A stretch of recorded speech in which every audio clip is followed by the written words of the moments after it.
Restaurant ಶೈಲಿಯ ಪುದೀನ rice ತುಂಬ ಟೇಸ್ಟಿಯಾಗಿರುತ್ತೆ, ತುಂಬಾ ಚೆನ್ನಾಗಿರುತ್ತೆ. ಇದನ್ನು ಮನೆಯಲ್ಲೇ ಯಾವ ರೀತಿ ಸಿಂಪಲಾಗಿ ಮಾಡ್ಕೊಳ್ಳೋದು ಅಂತ ನೋಡೋದ ಬನ್ನಿ.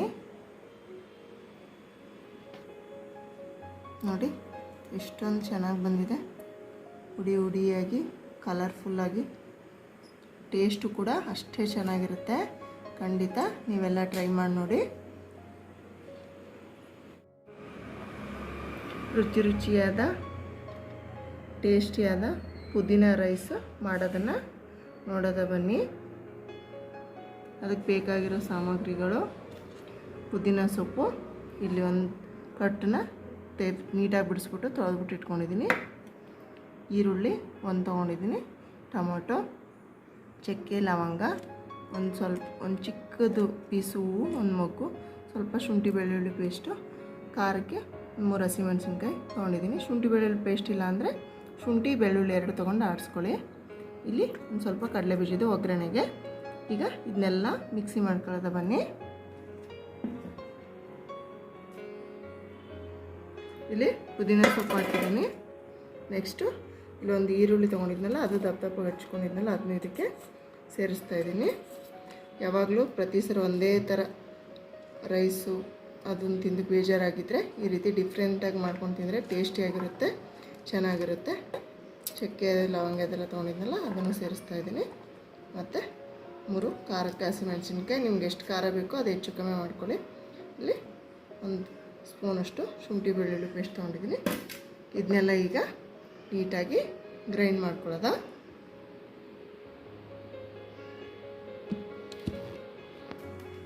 ನೋಡಿ ಅದನ್ನೆಲ್ಲನೂ ಮಿಕ್ಸಿ ಮಾಡಿಕೊಂಡು ಈ ರೀತಿ ಪೇಸ್ಟ್ ಮಾಡ್ಕೊಂಡು ತಂದಿದ್ದೀನಿ. ನೆಕ್ಸ್ಟು ಏನು ಮಾಡೋದ ಅಂತ ನೋಡೋದ ಬನ್ನಿ.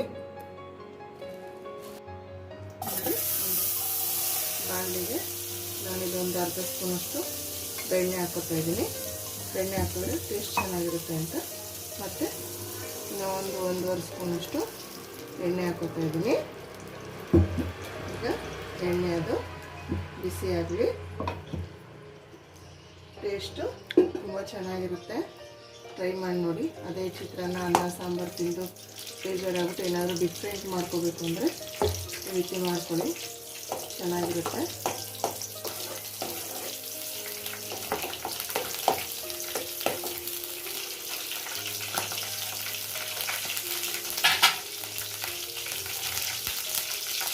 ಈಗ ಒಂದು ಸ್ವಲ್ಪ ಹಿಂಗೆ ಹಾಕ್ತಾಯಿದ್ದೀನಿ. ನೆಕ್ಸ್ಟು ಸಾಸಿವೆ, ಜೀರಿಗೆ, ಅದು ಒಗ್ಗರಣೆಗೆ ಕಲಿಸಿರ್ತೀವಲ್ಲ ಅದನ್ನು ಇದಕ್ಕೆ ಸೇರಿಸ್ಬೇಕಾಗಿದೆ.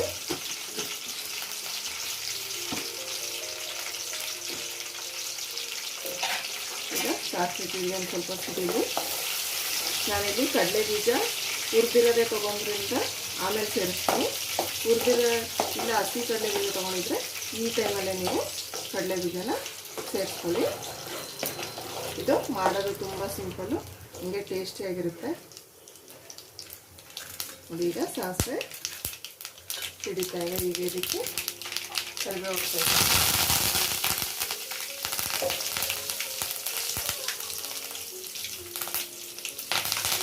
ನೆಕ್ಸ್ಟು ನಾವು ರುಬ್ಕೊಂಡಿದ್ವಲ್ಲ ಅದನ್ನು ಇದಕ್ಕೆ ಸೇರಿಸ್ತಾರೆ.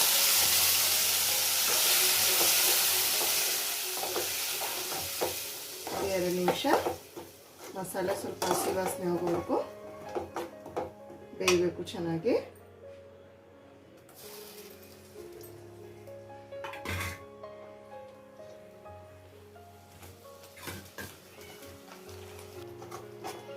ನೋಡಿ ಒಂದು 5 ನಿಮಿಷ ಚೆನ್ನಾಗಿ ಇದು ಸೊಪ್ಪು ಅದೆಲ್ಲ ಹಸಿ ವಾಸನೆ ಹೋಗಬೇಕು.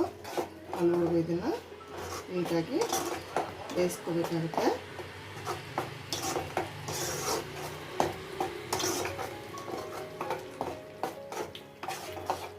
ಚಟ್ಪಟ್ ಅಂತ ಆಗೋಗುತ್ತೆ.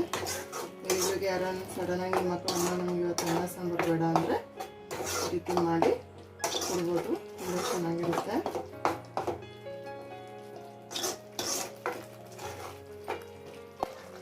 ಈಗ ಒಂದು ಅರ್ಧ ಸ್ಪೂನಷ್ಟು ಟೇಬಲ್ ಸ್ಪೂನಷ್ಟು ಅರಿಶಿನ ಹಾಕ್ತಿದ್ವಿ. ನಾವು ರೆಸ್ಟೋರೆಂಟಿಗೆ ಹೋದಾಗಲೇ ಆರ್ಡ್ರ್ ಮಾಡ್ತೀವಲ್ಲ, ಪುದೀನ ರೈಸು, ಪಾಲಕ್ ಸಾರಿಗೆ ಅವರು ಇದೇ ಥರನೇ ನಮಗೆ ಮಾಡಿಕೊಡೋದು. ಈ ರೀತಿ ನಾವು ಮನೇಲೇ ಮಾಡ್ಕೊಂಡು ತಿನ್ನೋದ್ರಿಂದ ಹೆಲ್ದಿನೂ ಆಗಿರುತ್ತೆ, ಟೇಸ್ಟಿನೂ ಆಗಿರುತ್ತೆ. ನಾವೇ ಮಾಡಿಕೊಟ್ಟಿದ್ದೀವಿ ಅನ್ನೋ ಖುಷಿನೂ ಇರುತ್ತೆ ನಮಗೆ. ಇದಕ್ಕೇನು ಜಾಸ್ತಿ ಟೈಮ್ ಹಿಡಿಯಲ್ಲ, ಜಾಸ್ತಿ ಸಾಮಗ್ರಿಗಳು ಬೇಕಾಗಲ್ಲ, ಬೇಗ ಬೇಗ ಆಗೋಗುತ್ತೆ.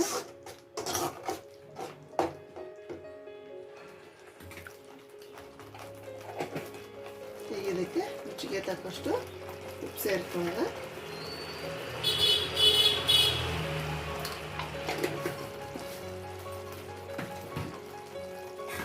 ಮತ್ತೆ 2 ನಿಮಿಷ ಬೇಯಿಸೋದ.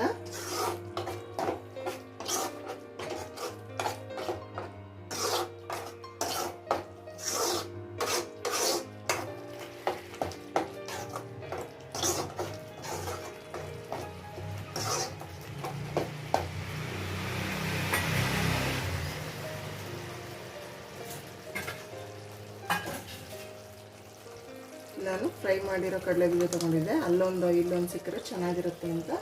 ಬೇಕು ಅಂದರೆ ಬೇಯಿಸಿರೋ ಬಟಾಣಿ ಇದ್ದರೆ ನೀವು ಅದನ್ನು ಸೇರಿಸಿದ್ರೆ ಸೇರಿಸ್ಕೊಳ್ಳಿ. ನಾನಿಲ್ಲಿ ಒಂದೆರಡು ಹುರಿದಿರೋ ಕಡಲೆಬೀಜನ ಈಗ ಸೇರಿಸ್ಕೊತಾ ಇದ್ದೀನಿ.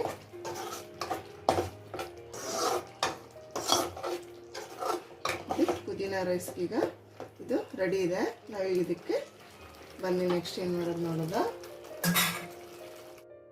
ನೋಡಿ, ಈಗ ಪುದೀನ ರೈಸ್ಗೆ ಗ್ರೇವಿ ರೆಡಿ ಇದೆ. ನಾನಿಲ್ಲಿ ನೆಕ್ಸ್ಟು ಇಲ್ಲಿ ಅನ್ನ ಮಾಡಿಕೊಂಡು ನಾನು ರೆಡಿ ಮಾಡಿ ಇಟ್ಕೊಂಡಿದ್ದೀನಿ. ನಿಮ್ಮ ಮನೇಲಿ ಯಾವ ಅಕ್ಕಿ ಯೂಸ್ ಮಾಡ್ತೀರಾ ಆ ರೈಸ್ನ ಮಾಡಿಕೊಡಿ. ಸ್ವಲ್ಪ ಹುಡಿ ಹುಡಿ ಮಾಡಿಕೊಂಡ್ರೆ ಚೆನ್ನಾಗಿ ಬರುತ್ತೆ. ನೋಡಿ, ಈಗ ಇದನ್ನು ಇದಕ್ಕೆ ಸೇರಿಸ್ಕೊಳ್ಳೋದಾ.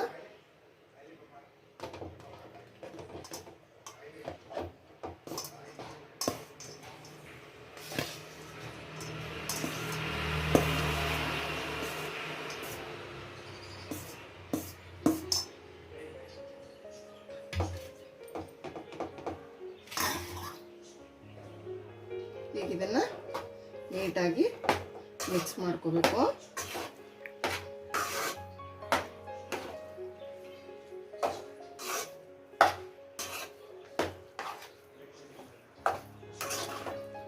ಚೆನ್ನಾಗಿ ಮಿಕ್ಸ್ ಮಾಡ್ಕೋಬೇಕು. ನಿಂಬೆಹಣ್ಣು ಇದ್ದರೆ ನಿಂಬೆಹಣ್ಣು ಕೂಡ ಯೂಸ್ ಮಾಡ್ಬೋದು.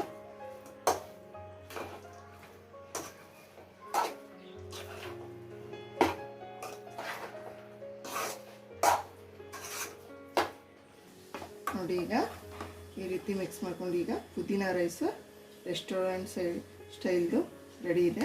ನೋಡಿ, ನೀವು ಮನೇಲಿ ಈ ರೀತಿ ಟ್ರೈ ಮಾಡಿ, ತುಂಬ ಟೇಸ್ಟಿಯಾಗಿರುತ್ತೆ.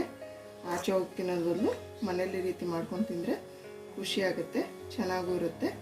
ಈಗ ಪುದೀನ ರೈಸು ರೆಡಿ ಇದೆ.